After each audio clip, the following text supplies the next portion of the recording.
இன்று நாம் பார்க்கும் குறள் 144.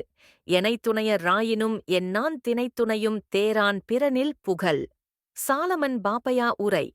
அடுத்தவன் மனைவியை விரும்பித் தன் பிழையைச் சிறிதும் எண்ணாமல் அவ்வீட்டில் நுழைபவன் எத்தனை பெருமை உடையவனாயிருந்துதான் என்ன? திருவள்ளுவர் விளக்கம். திருவள்ளுவர் இக்குறளில் கூறுவது, ஒருவர் எவ்வளவு உயர்ந்த குடும்பத்தைச் சேர்ந்தவராக இருந்தாலும், எத்தனை ஆதரவாளர்களை உடையவராக இருந்தாலும், தன் ஒழுக்கத்தையும் குணத்தையும் இழந்து பிறரின் மனைவியிடம் ஆசை கொள்வது மிகப் பெரிய பாவம்.